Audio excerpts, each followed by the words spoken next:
สบายดีเดี๋ยวนี้ก็2 โมงตอนสวยเขาก็ย่างออกมาจากบ้านศรีสวัสดิ์กำลังสีย่างไปหาหมู่อยู่ตลาดเช้า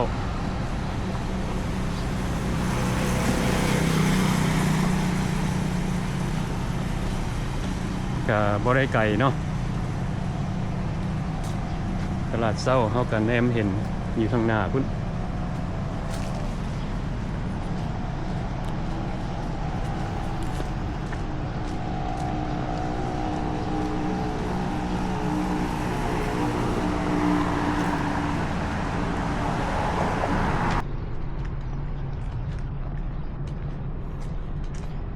อันนี้ก็สิเป็นโรงเรียนลิเซ่เดเวียงจันทน์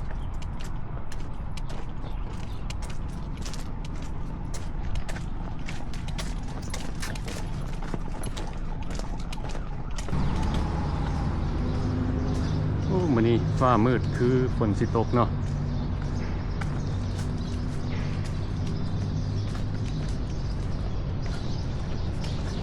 ถ่ายให้ทุกคนได้เบิ่งดอกจำปางามหลายเป็นดอกไม้ของประเทศลาว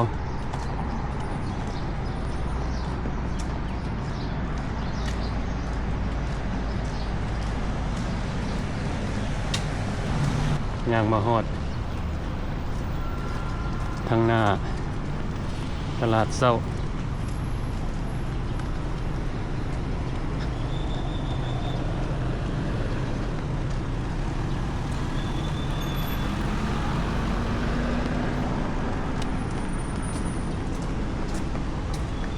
โอ้ฝนตกแล้วมันนี่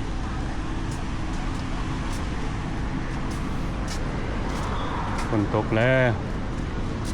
ตกบ่ตกแห้งเนาะตกค่อย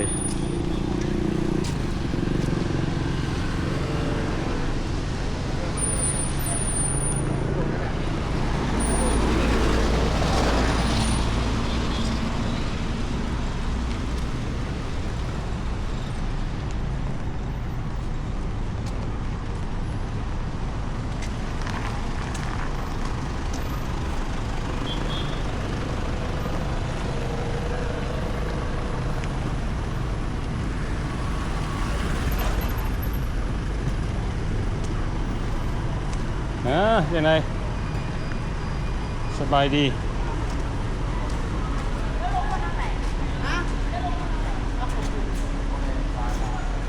ยังไงท่าดนนี่วะ13 นาทีเป็นไรดีวะมีน้ำกินมั้ยได้มียังไม่ได้กินข้าวดิยังไม่ได้กินโอเคเอากะทิซอกกินอาหารเลยเนาะกินแล้วแซ่บๆเลยกินตะเปียกกินตะเปียก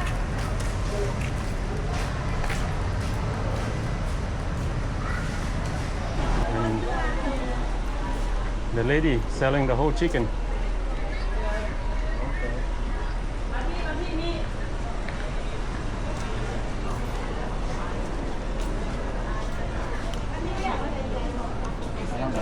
ยังรอนี่กันเนาะ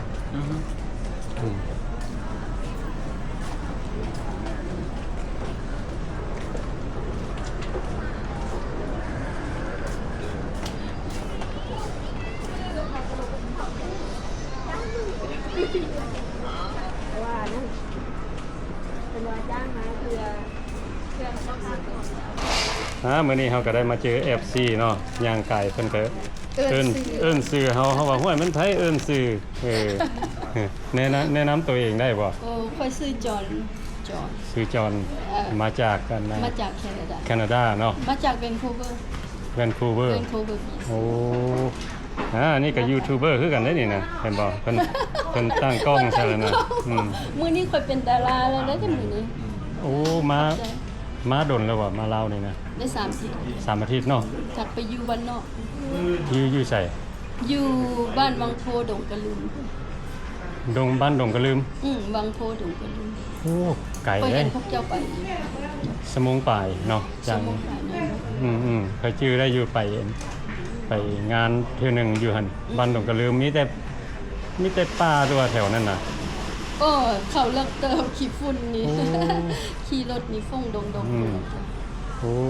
มายามพี่น้องซื่อๆบ่ มายามซื่อ อืม ๆเขาแล้วคิดว่ามาเห็นกันทุกมื้อจะเชื่อ โอ้ เฮาก็บ่ฮู้ แวนคูเวอร์เนาะ อยู่แวนคูเวอร์ BC อืม BC ครับ วิกตอเรีย โอ้ เมืองวิกตอเรียเมืองหลวง อืมยังบ่ทันรีไทร์ที่ ค่อยรีไทายแหละ รีไทร์ล่ะ อย่า โอ้คือบ่อยู่ดนๆโลดซั่นน่ะ โอ้มีหมอท่า โอ้ มีหมอท่า อืม ต้องเมื่อตัง ต้องดูแล อันฮู้ซึกว่าจังไดมาเยี่ยมยามบ้านเฮานี่ ห้วยก็สุดใจนั่นแหละ สุดใจ ว้าว ไม่อยากกลับเป็นบ่ บ่อยากกล้าพักค่าลูกและค่าหลานนี่แหละ อืมอันนี้คือกันนี่ ได้ ครั้งแรกได้นี่มายามประเทศลาวนี่เพิ่นก็ว่า ตอนค่อยซื้อพี่ยนต์ได้3มื้อแล้วเป็นเซิกแล้วหมู่หยอกค่อยว่า สมมุติว่าเจ้ามาบ่ได้ที่ไหนเขาก็อยู่พี่แล้วบ้านค่อยก็มีอยู่พี่แล้ว อืม บ้านค่อยอยู่ลังสา ก็บ่เป็นตาญาติ โอ้ บ่ได้ย่านหยังเฮามาเฮามีความสุข แม่น เพราะว่าบ้านฝั่งไสแฮเพไสฮูเฮาอยู่นี่แม่นบ่ แม่น เจ้าก็คือกันแม่นบ่ แม่น แต่เฮาฝันเฮายังฝันถึงบ้านเฮาเนาะ แม่นครับผม ความรู้สึกนะเฮาสิไปใส่กะยาเรื่องลูกเรื่องเต้าเขาก็เป็นครอบครัว แม่น เฮาก็มาได้ซ้ำเฮามาได้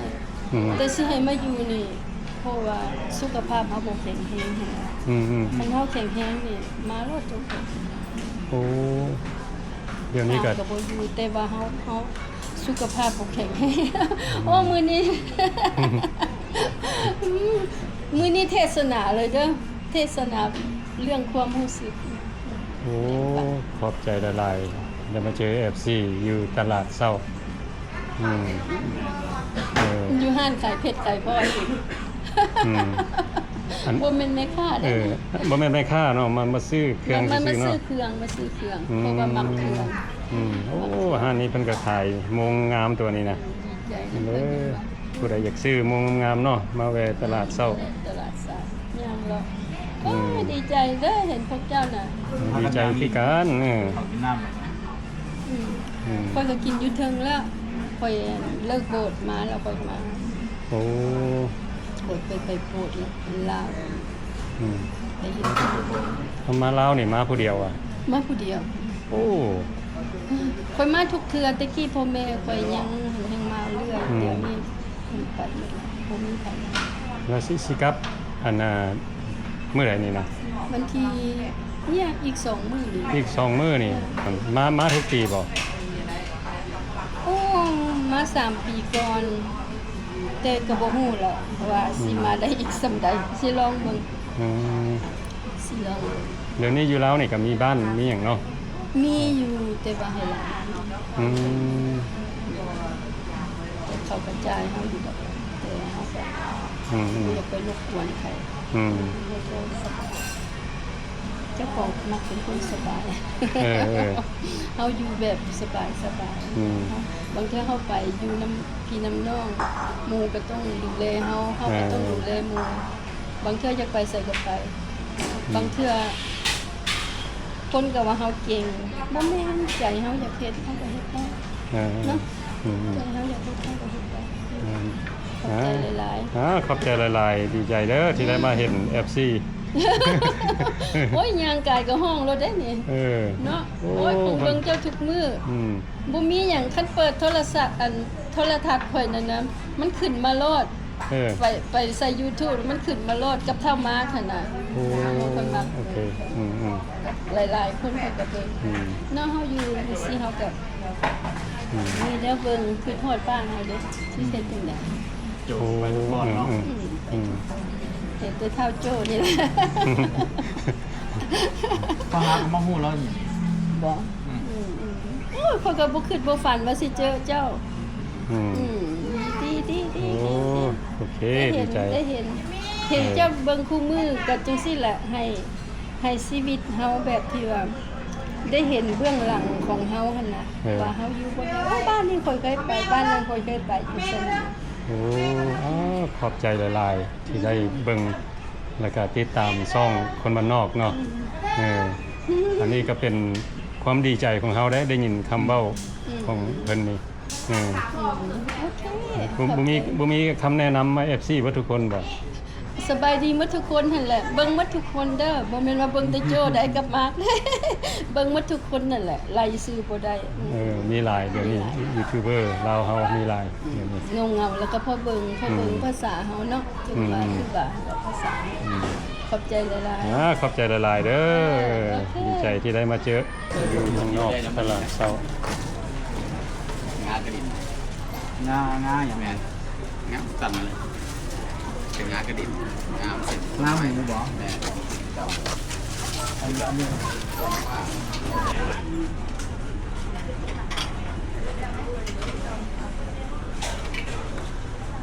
มีข้าวมีหยังบ่ฮะ ทะเลไหม ทะเลกะเพราทะเล เอากะเพราไก่ให้ค่อย ไก่อันนี้ไก่อันนี้ทะเล อ่าโอ ได้ เค ทั้งหมดเลยเลือกเท่ากันหนึ่งเลย นั่ง ต้องเมตรอะไรนี้ ลองมึงกะเพราไก่ใส่ไข่ดาว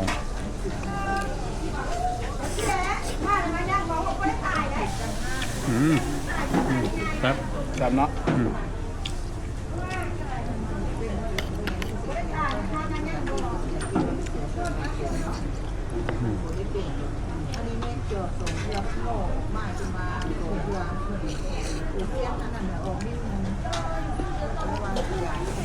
เป็นยังไงกะเพราอันนี่ยัง แซ่บ กะเพราหมูเนาะครับ ผัดเยอะพอดีกิน กะเพราไก่แล้วก็มีน้ำซุปแล้วก็กะเพราหมู ออเดอร์พิษอัน โอโรพริกเนาะ แต่เกี้ยงตับเซย แซ่บดิ แซ่บหรือว่าหิว ทั้งแซ่บทั้งหิวนะธรรมดาอยู่นี่เพิ่นก็มีหลายห้านนี่ห้านนี้บ่เปิดห้านต่อไปก็บ่เปิดฝากคุณจะปิดแน่คุณถามเล็กๆน้อยๆได้บ่ ถามว่า มาลาวนี่ได้จักอาทิตย์แล้วนี่ ที่หน้าก็เบิ้ลแล้ว4 ทิศ โอ้ 3 ทิศไป 3 ทิศปลายเนาะทิศหน้ากับเมื่อเนาะโอ้ แล้วขึ้นจากเมื่ออยู่บ่ล่ะ ในใจว่าอย่างเมื่อแต่มีสิ่งจำเป็นต้องได้เมื่อมันเคลียร์ โอ้บอกว่าแล้วเนาะหลายคนมานี่เขาก็ ปีหน้าที่เตรียมตัวมาโดนแน่น้อยหนึง2-3 เดือน โอ้ปีหน้าสิมาอยู่ 2-3 เดือน เป็นไปได้ก็สิอยู่ประมาณ3 เดือนเนาะ เนี่ยแหละ มา ไปเลาะคนเลาะนั่นแล้วอยากไปเบิดคู่เมืองอะนะในใจ อยากไปเสียงขวงอยากไปซ้ำเนื้ออยากไปใต้ ฝนตกหน่อยนึงอยู่ทางนอก ลมพัดที่ฝุ่นเขาตาย มาช่วงนี้รู้สึกว่ามักอยู่ที่ประเทศลาว โอ้ I love it เลยเวทเนาะเป็นครั้งแรกได้มาเห็นแล้วก็ ตอนเกิด อืม ต้องได้หักแล้วเนาะ อืม ก็มันก็โอเคคนเราบอกกันได้คือเสสบายดีทั้งนั้นเนาะ แล้วก็มีคำมันแนะนำบอก any recommend for people wanna come to Laos มาลุ้นแล้วมาก็บ่เสียใจดอกคันคนฮ้อนได้เนาะมาเลี้ยงไม่กิน เล่นมากินมาเที่ยวเนาะ เนี่ยเป็นหยัง มาเบิ่งว่าบ้านเกิดเมืองนอนเฮาเป็นแบบใดปัจจุบันนี้เนาะ แม่นล่ะ หลายคนก็ได้เห็นอยู่ในวิดีโอแต่ว่าก็บ่คืออันน่ะ มาสัมผัสด้วยตัวเองรอด มาสัมผัสด้วยตัวเองแต่ว่าอันน่ะคำแนะนำของเฮานี่มานี่ เขาก็เตือนเนียนเพราะว่ามันสิติดเด้ฮะ เตรียมไว้ แบบเฮานี่แหละมาแล้วอยากมาอีกมาเทื่อนึงแล้วอยากมาอีก เท่าไหร่ 96,000อ้ายของน้ำ2 96บ่96,000กีบ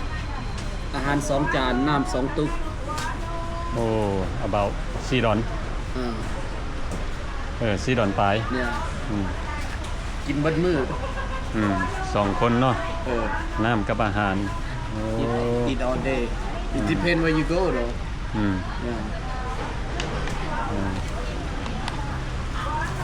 แล้วแต่เอาไปอย่างไร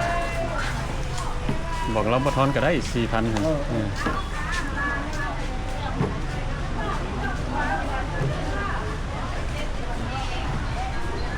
นี่แบบเฮาเว้าล่ะ first time เฮาอันสิมาประเทศลาวนะเฮาบ่ได้ขึ้นอยากมาเด้ขึ้นง้อเยอะมาปะโถแลนพุ่นแลนพี่ เพราะเหตุผลเฮามาข้างทำอิฐหั่นย้อนว่าแม่เพิ่นอยากให้มายามพ่อตู้เพิ่นว่าไปพ่อตู้อยากเห็นผู้นั้นอยากเห็นไปอันนั้นนะไปให้เพิ่นเห็นหน้าเห็นตานะ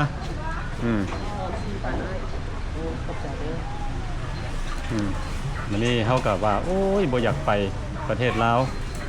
เสียจังใดมันนี่เฮาเลยคิดว่าโอเคไปก็ไปหากแต่ว่าเฮาสิอยู่ประมาณ3 มื้อ โอ้โห ย่า ก็เลยได้อยู่ดนเลย เฮาสิว่าไปให้เพิ่นเห็นหน้าเห็นตาแล้วเฮาสิขึ้นยนต์มากับอเมริกาว่าซั่นโอ้ยบาดมาฮอดประเทศลาวเฮาก็เลยอยู่เดือนหนึง อยู่ยาวเลยบ่ อยู่เดือนหนึงแล้วล่ะบ่อยากกลับอีกมื้อนี้ก็จำเป็นต้องได้กลับเพราะว่าตะกี้เฮาก็เฮ็ดเวียกเฮ็ดงานดีก็เลยติดแบบเฮาเว้าละผู้ใดมาประเทศลาวเนาะมาเยี่ยมยามเขาก็มีแต่บอกไว้หั่นละคันบ่อยากติดบ่ต้องมา มาแล้วติด มาแล้วติด บางคนก็มันก็บ่คือติดคือยาเสพติดออกไป ก็ติดแบบ in a good way รู้บ่เป็นความดีเนาะบ่แม่นติดว่าแบบบ่ดีแล้วแต่เฮาสิเฮ็ดแล้วมันม่วนก็เฮ็ดเอา เพราะว่าคนติดอันนี้ก็ดีคือกันเพราะว่าเขาเจ้าต้องได้กลับเมื่อบ้านแล้วก็ตั้งใจหาเงินเด้ แม่น แล้วก็มาใหม่ ผู้คุณค่าเงินนั้น เพราะว่ามานี่มันก็ดีเด้เฮาได้ enjoy life แบบเฮานี่ล่ะเห็นบ่ได้มาเห็นบ้านเกิดเมืองนอนได้ไปเที่ยวหลายบอนได้เบิ่งวิวงามได้กินอาหารแซ่บแล้วก็บ่แพงได้อยู่โรงแรมบ่แพงมันแบบถือก่อนอยู่อเมริกา โรงแรมก็เขาใส่ โอ้เบิ่งนี่ถ่ายให้พี่น้องได้เบิ่งอันนี้ก็อยู่ข้างนอกตลาดเช้านี่เนาะเพิ่นยังบ่ทันเปิดเทื่อเฮาก็บ่ฮู้ว่าอีกโดนปานใดเพิ่นสิเปิดอันนี้สิเป็นร้านอาหารเบิดนี่เพิ่นน่ะโอ้ข้างนอกตลาดเช้าเนาะbetween building ตัวนี้กับตัวนี้เนาะมันมีร้านอาหารหลายโอ้แล้วมันก็สิมีสเตจห้านดนตรีได้นี่นะว้าว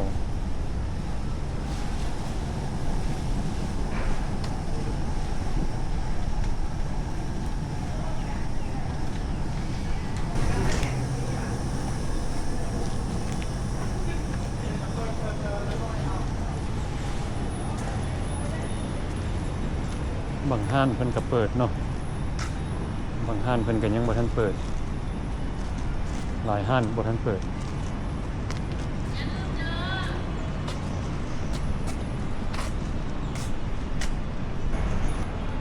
โอ้อยู่นี่ เป็นก็สิมีหลายห้านนี่เนาะข้างน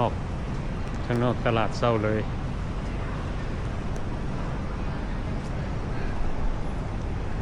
มีอาหารหลายแบบก็มีโต๊ะตั้งนั่งกินข้าวกินน้ำฟังเพลงอีกคนได้นี่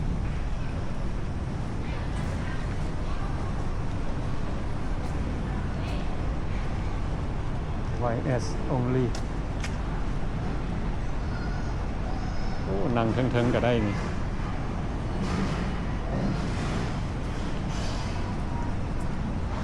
โอ้เทิงนั่นนะเทิงสเตจเทิงลุมนี่สิมีน้ำ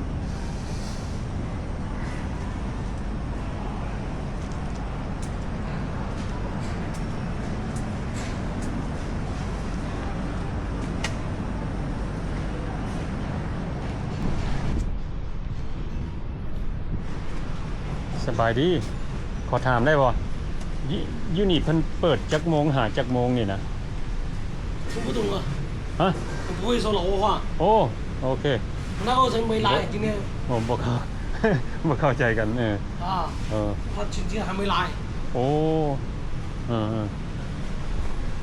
อ้เป็นอ่านมาเว้าภาษาจีนเขาบ่เข้าใจสังเปาก็จะเปิดกิน 啊，沙拉包， ซาลาเปาเนาะ 啊， เว้าลาวได้บ่เว้าลาวได้บ่ 我听不懂， บ่ได้ 叫那个过来， โอเค 我叫那个过来， โอเค叫他过来， thank you 啊，在这个， อืม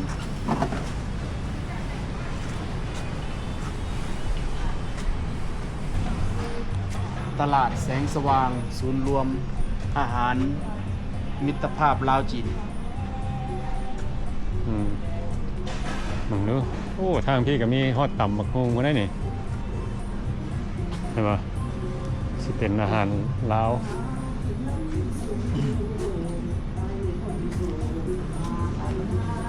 สบายดีขอถามได้บ่ ได้ครับเลย อันนี้เขาจะเปิดจักโมงหาจักโมงนี่นะ ก็เปิด4 โมงหา12 โมงกลางคืน โอ้เพิ่นเฮ็ดแบบนี้มาดนแล้วบ่คือว่าหา เพิ่นหาสิเฮ็ดดีนะ สิเฮ็ดเนาะ หาสิปรับปรุง หาสิปรับปรุง มันเป็นการสัมปทานของจีน โอ้ บริษัทจีน อันนี้เพิ่นเปิดทุกมื้อเลยบ่ทุก ทุกมื้อเลยมันเป็นตลาดกลางคืนเป็นมิตรภาพลาวจีน โอ้ก็สิมีอาหารจีนแน่อาหารลาวแน่เนาะ เป็นมิตรภาพลาวจีน โอ้ จีนจะมีของแนวของพระเจ้าของเขากับประเภทตำบักหุ่งตำของเจ้าลาวเนาะคอยนี่มันลาวคอยนี่ว่าเปิดให้ลูกคอยอนามัยก่อนจนได้เขามาขาย โอ้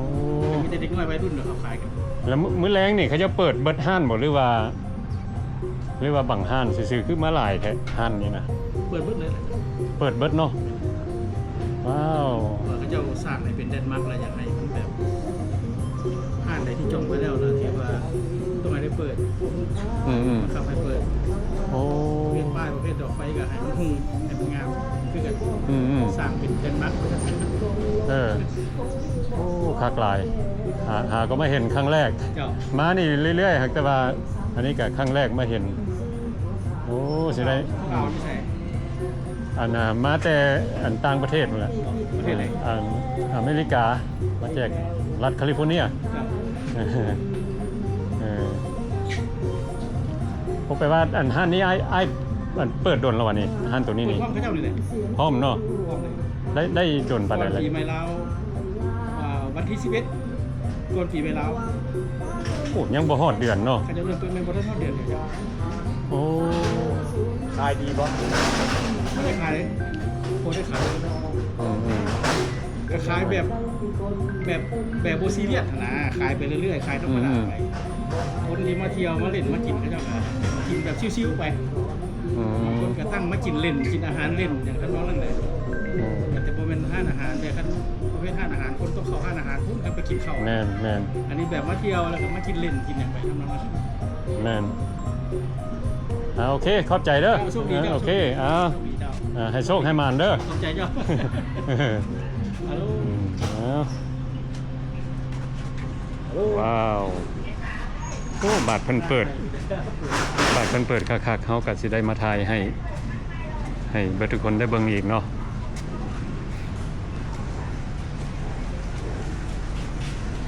อันนี้ก็สิเป็นห้องน้ำสะดวกสบาย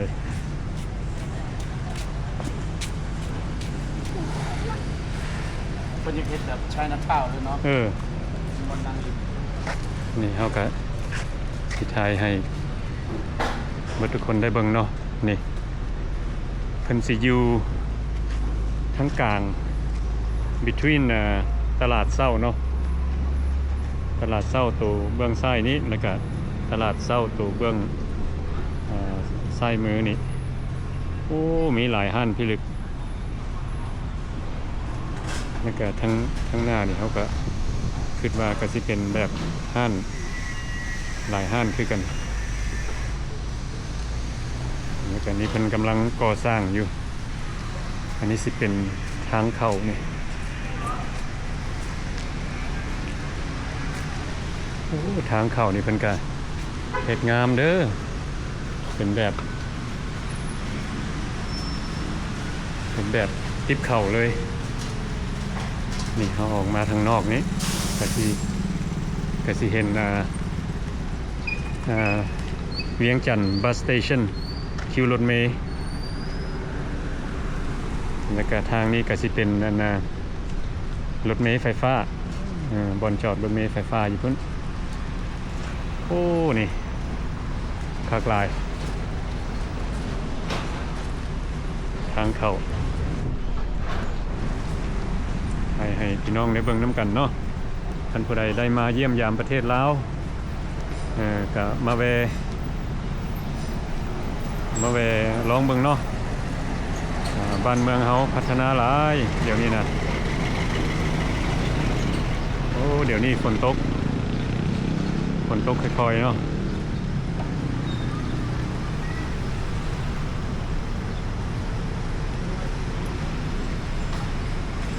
เข้าไปทางในอีกเนาะ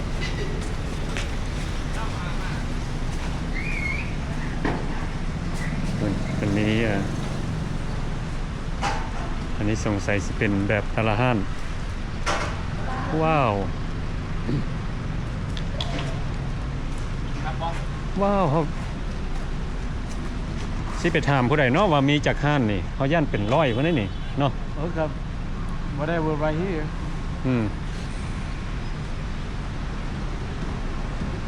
มันยังบ่แล้วได้หนิเห็นบ่ ยังบ่แล้วทางเพิ่น ทานเปิดแล้ว ทางที่เพิ่นก็ยังบ่แล้วอีกนี่ทางหน้านี่ มันเขาเฮ็ดให้เซานั่นเนี่ย ร้านไฮเซามันเขียนว่าแต่ว่าผู้ใดอยากมีห้านยังต้องได้มาเซาเอา โอ้ผู้ใดอยากมาเซาเนาะโทรเข้านัมเบอร์นั้นโอ้ครับโมเมนต์ธรรมดาเด้อเดี๋ยวนี้ตลาดเช้าเนาะ มันก็มีจุดงามอยู่ อันนี้แหละงามหลายนี่ งามแล้วก็แพงนิดนึง มีหลายห้านอันนี้แหละเพิ่นเอิ้นว่าฟู้ดเฮเว่นฮู้บ่มื้อนี้พวกเราก็ได้พากันออกมาย่างแถวตลาดเช้า มาหับขอได้บ่ มื้อนี้ก็ได้มานำตุนมากินข้าวกินน้ำเนาะแล้วพวกเราก็ไปแวะซื้อเครื่องทางไหนตลาดเช้าเพิ่นก็สิเตรียมปิดแล้วบัดนี้เนาะ แม่นล่ะ แรงๆมาละฝนกระตกมานี่นะเอายางแข่งฝน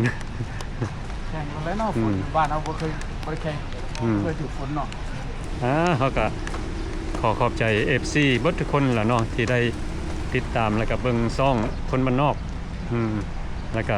เบิ่งซ่องหลายยูทูบเบอร์เนาะสิขอจบคลิปนี้ไว้สำนิสก่อนแล้วก็เป็นจังใดก็ขอบใจเบิดทุกคนที่เข้ามาเบิ่งวิดีโอของเรา